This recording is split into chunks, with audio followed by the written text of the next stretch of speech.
a WikiVidi documentaries production. Don't forget to like and subscribe. Enjoy. Pakistan. Pakistan, officially the Islamic Republic of Pakistan, is a country in South Asia. It is the fifth most populous country with a population exceeding 212,742,631 people. In area, it is the 33rd largest country, spanning 881,913 square kilometers. Pakistan has a 1,046 kilometers coastline along the Arabian Sea and Gulf of Oman in the south and is bordered by India to the east, Afghanistan to the west, Iran to the southwest, and China in the far northeast. It is separated narrowly from Tajikistan by Afghanistan's Wakhan corridor in the northwest, and also shares a maritime border with Oman. The territory that now constitutes Pakistan was the site of several ancient cultures, including the Mehrgarh of the Neolithic and the Bronze Age Indus Valley Civilization, and was later home to kingdoms ruled by people of different faiths and cultures, including Hindus, Indo-Greeks, Muslims, Turco-Mongols, Afghans, and Sikhs. The area has been ruled by numerous empires and dynasties, including the Persian Achaemenid Empire, Alexander III of Macedon, the Seleucid Empire, the Indian Maurya Empire, the Gupta Empire, the Arabian Umayyad Caliphate, the Delhi Sultanate, the Mongol Empire, the Mughal Empire, the Afghan Durrani Empire, the Sikh Empire, and, most recently, the British Empire. Pakistan is the only country to have been created in the name of Islam, as a result of the Pakistan movement led by Muhammad Ali Jinnah and the Indian subcontinent's struggle for independence. The sovereign state of Pakistan was created in 1947 as an independent homeland for Indian Muslims. It is an ethnically and linguistically diverse country, with a similarly diverse geography and wildlife. Initially a dominion, Pakistan adopted a constitution in 1956, becoming an Islamic Republic. An ethnic civil war in 1971 resulted in the secession of East Pakistan as the new country of Bangladesh. In 1973 Pakistan adopted a new constitution establishing, alongside its pre-existing parliamentary republic status, a federal government based in Islamabad consisting of 4 provinces and 3 federal territories. The new constitution also stipulated that all laws are to conform to the injunctions of Islam as laid down in the Quran and Sunnah. A regional and middle power, Pakistan has the 6th largest standing armed forces in the world and is also a nuclear power as well as a declared nuclear weapons state, the second in South Asia, and the only nation in the Muslim world to have that status. Pakistan has a semi-industrialized economy with a well-integrated agriculture sector and a growing services sector. The Pakistani economy is the 24th largest in the world in terms of purchasing power and the 41st largest in terms of nominal GDP. It is ranked among the emerging and growth-leading economies of the world, and is backed by one of the world's largest and fastest-growing middle class.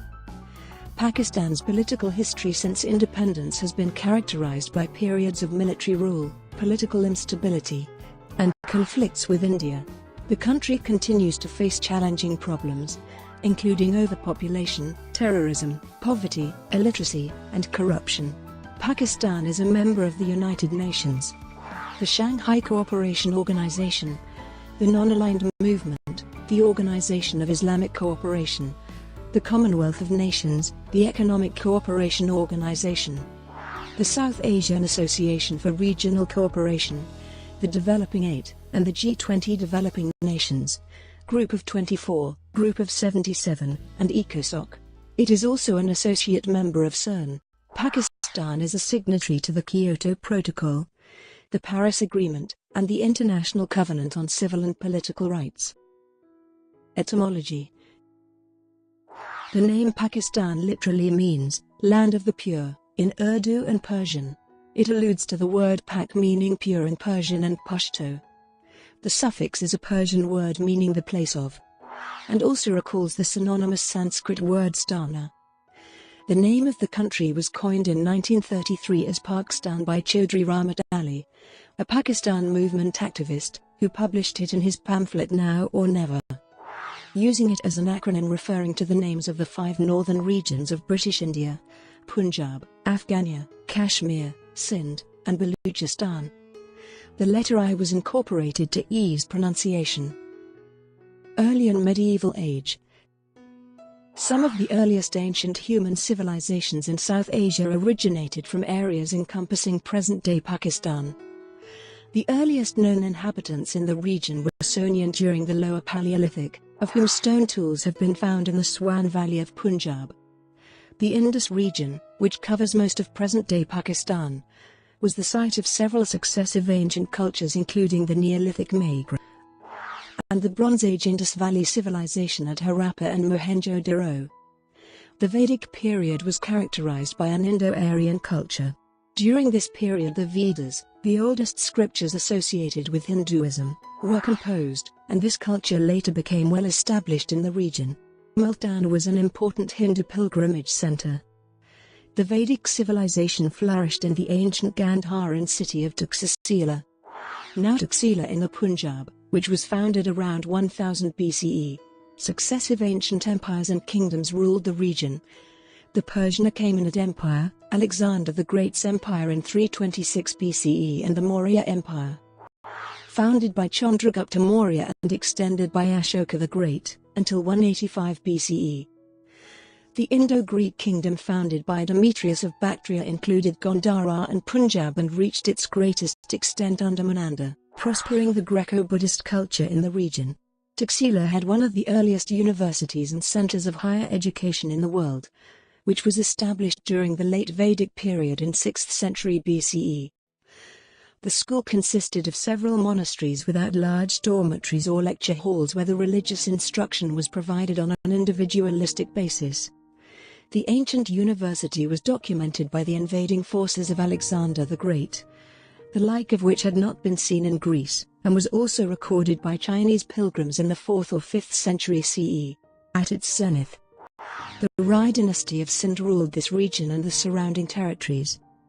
The Pala dynasty was the last Buddhist empire, which, under Dharmapala and Devapala, stretched across South Asia from what is now Bangladesh through northern India to Pakistan.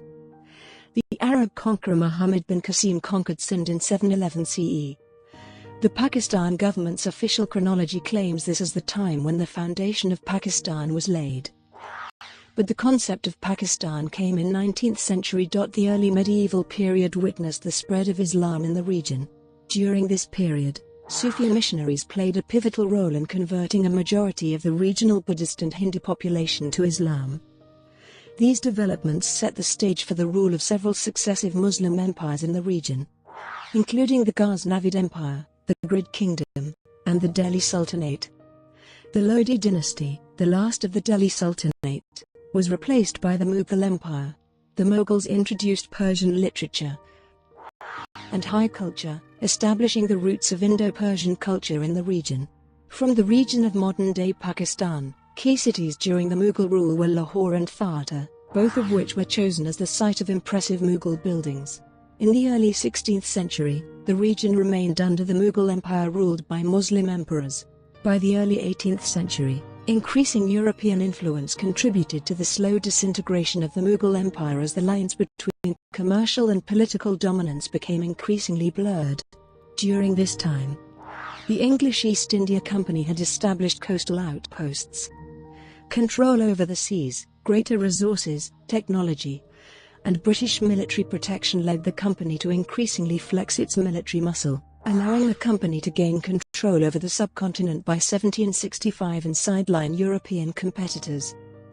Expanding access beyond Bengal and the subsequent increased strength and size of its army enabled it to annex or subdue most of the region by the 1820s. Many historians see this as the start of the region's colonial period.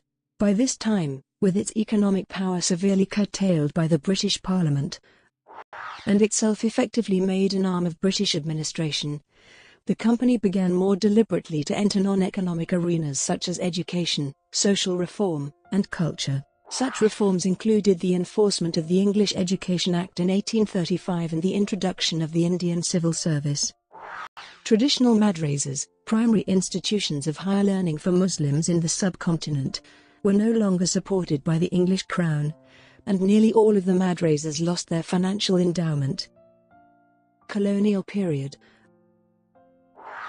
The gradual decline of the Mughal Empire in the early 18th century enabled the Sikh Empire to control larger areas until the British East India Company gained ascendancy over South Asia. A rebellion in 1857 called the Sepoy Mutiny of Bengal was the region's major armed struggle against the British Empire and Queen Victoria. Divergence in the relationship between Hinduism and Islam created a major rift in British India that led to motivated religious violence in British India. The language controversy further escalated the tensions between Hindus and Muslims.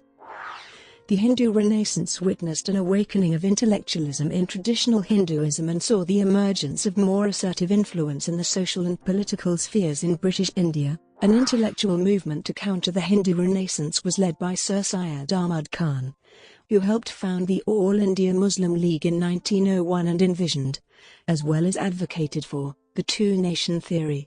In contrast to the Indian National Congress's anti-British efforts, the Muslim League was a pro-British movement whose political program inherited the British values that would shape Pakistan's future civil society. In events during World War I, British intelligence foiled an anti-English conspiracy involving the nexus of Congress and the German Empire. The largely non-violent independence struggle led by the Indian Congress engaged millions of protesters in mass campaigns of civil disobedience in the 1920s and 1930s against the British Empire. The Muslim League slowly rose to mass popularity in the 1930s amid fears of underrepresentation and neglect of British Muslims in politics.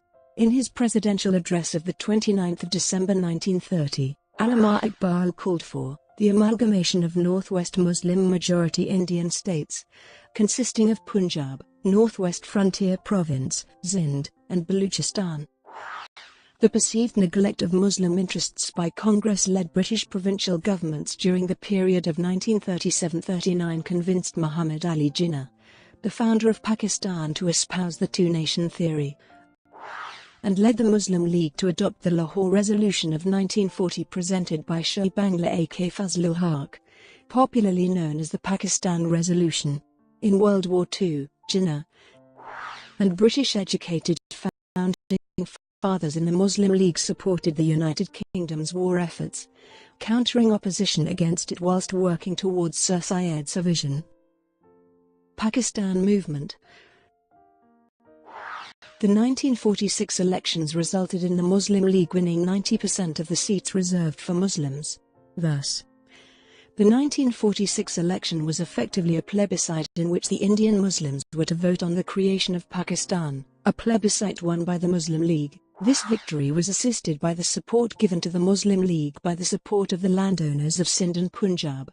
The Congress, which initially denied the Muslim League's claim of being the sole representative of Indian Muslims, was now forced to recognize the fact. The British had no alternative except to take Jinnah's views into account, as he had emerged as the sole spokesperson of the entire British India's Muslims. However, the British did not want British India to be partitioned, and in one last effort to prevent it they devised the Cabinet Mission Plan. As the Cabinet Mission failed, the British government announced its intention to end the British rule in 1946–47. Nationalists in British India, including Jawaharlal Nehru and Abul Kalam Azad of Congress, Jinnah of the All India Muslim League, and Master Tara Singh representing the Sikhs, agreed to the proposed terms of transfer of power and independence in June 1947 with the Viceroy of India, Lord Mountbatten of Burma. As the United Kingdom agreed to the partitioning of India in 1947, the modern state of Pakistan was established on 14 August 1947, amalgamating the Muslim-majority eastern and northwestern regions of British India.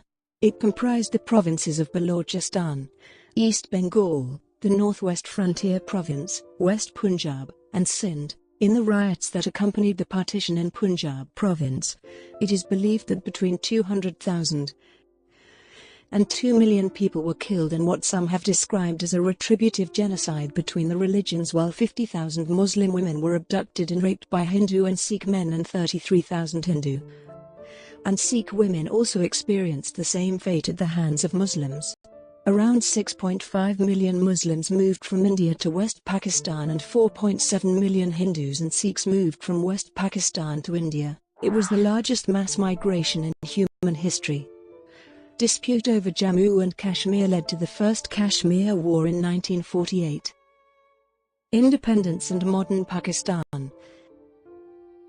After independence in 1947, Jinnah, the president of the Muslim League, became the nation's first governor-general as well as the first president-speaker of the parliament. But he died of tuberculosis on the 11th of September 1948.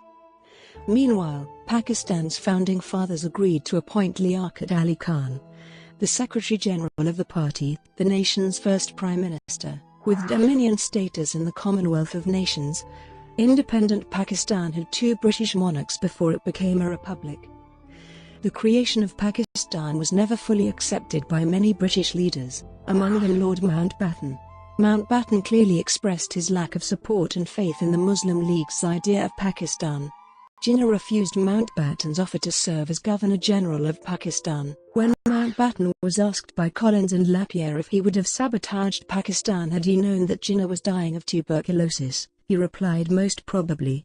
Maulana Shabir Ahmad Usmani, a respected Deobandi alim who occupied the position of Sheikh al-Islam in Pakistan in 1949, and Maulana Maududi of Jamaat-e-Islami played a pivotal role in the demand for an Islamic constitution. Maududi demanded that the Constituent Assembly make an explicit declaration affirming the supreme sovereignty of God and the supremacy of the Sharia in Pakistan. A significant result of the efforts of the Jamaat-e-Islami and the ulama was the passage of the Objectives Resolution in March 1949. The Objectives Resolution, which Liaquat Ali Khan called the second most important step in Pakistan's history, declared that sovereignty over the entire universe belongs to God Almighty alone, and the authority which He has delegated to the state of Pakistan through its people for being exercised within the limits prescribed by Him is a sacred trust. The Objectives Resolution has been incorporated as a preamble to the constitutions of 1956, 1962, and 1973. Democracy was stalled by the martial law that had been enforced by President Iskandar Mirza, who was replaced by Army Chief General Ayub Khan. After adopting a presidential system in 1962, the country experienced exceptional growth until a second war with India in 1965 that led to an economic downturn and wide-scale public disapproval in 1967. Consolidating control from Ayub Khan in 1969, President Yahya Khan had to deal with a devastating cyclone that caused 500,000 deaths in East Pakistan. In 1970, Pakistan held its first democratic elections since independence, meant to mark a transition from military rule to democracy, but after the East Pakistani Awami League won against the Pakistan People's Party, Yahya Khan and the military establishment refused to hand over power. Operation Searchlight, a military crackdown on the Bengali nationalist movement, led to a declaration of independence and the waging of a war of liberation by the Bengali Mukti Bahini forces in East Pakistan. However, in West Pakistan the conflict was described as a civil war as opposed to a war of liberation. Independent researchers estimate that between 300,000 and 500,000 civilians died during this period, while the Bangladesh government puts the number of dead at 3 million. A figure that is now nearly universally regarded as excessively inflated. Some academics such as Rudolf Rummel and Runak Jahan say both sides committed genocide. Others such as Richard Sisson and Leo E. Rose believe there was no genocide. In response to India's support for the insurgency in East Pakistan, preemptive strikes on India by Pakistan's Air Force, Navy, and Marines sparked a conventional war in 1971 that resulted in an Indian victory and East Pakistan gaining independence as Bangladesh, with Pakistan surrendering in the war. Yahya Khan was replaced by Zulfikar Ali Bhutto as president. The country worked towards promulgating its constitution and putting the country on the road to democracy. Democratic rule resumed from 1972 to 1977, an era of self-consciousness, intellectual leftism, nationalism, and nationwide reconstruction. In 1972, Pakistan embarked on an ambitious plan to develop its nuclear deterrence capability with the goal of preventing any foreign invasion. The country's first nuclear power plant was inaugurated in that same year. Accelerated in response to India's first nuclear test in 1974, this crash program was completed in 1979. Democracy ended with a military coup in 1977 against the leftist PPP, which saw General Zia-ul-Haq become the president in 1978. From 1977 to 1988, President Zia's corporatization and economic Islamization initiatives led to Pakistan becoming one of the fastest-growing economies in South Asia. While building up the country's nuclear program, increasing Islamization, and the rise of a homegrown conservative philosophy, Pakistan helped subsidize and distribute U.S. resources to factions of the Mujahideen against the USSR's intervention in communist Afghanistan. Pakistan's northwest frontier province became a base for the anti-Soviet Afghan fighters, with the province's influential Deobandi ulama playing a significant role in encouraging and organizing the jihad. President Zia died in a plane crash in 1988, and Benazir Bhutto, daughter of Zulfikar Ali Bhutto, was elected as the country's first female prime minister. The PPP was followed by Conservative Pakistan Muslim League, and over the next decade the leaders of the two parties fought for power, alternating in office while the country's situation worsened. Economic indicators fell sharply, in contrast to the 1980s.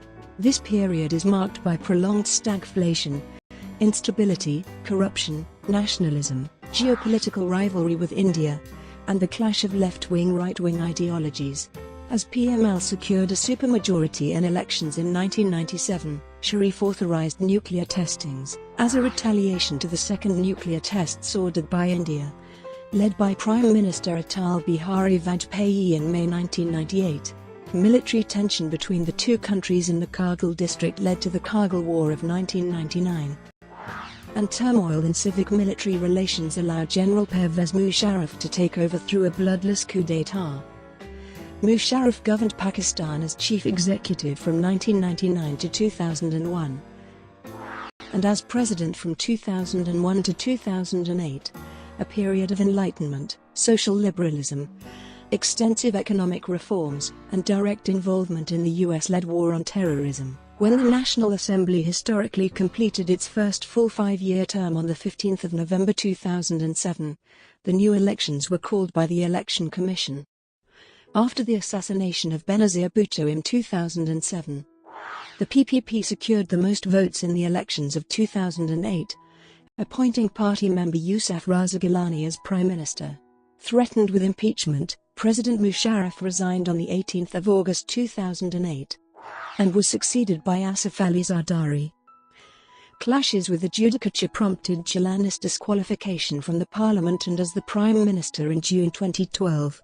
By its own financial calculations, Pakistan's involvement in the war on terrorism has cost up to $118 billion, 60,000 casualties and more than 1.8 million displaced civilians. The general election held in 2013 saw the PML almost achieve a supermajority, following which Nawaz Sharif was elected as the Prime Minister, returning to the post for the third time in 14 years, in a democratic transition. In 2018, Imran Khan won the Pakistan general election, 2018 with 116 general seats, and became the 22nd Prime Minister of Pakistan in election of National Assembly of Pakistan for Prime Minister by getting 176 votes against Shahbaz Sharif, who got 96 votes. Brought to you by WikiVidi Documentaries. Would you like to know more?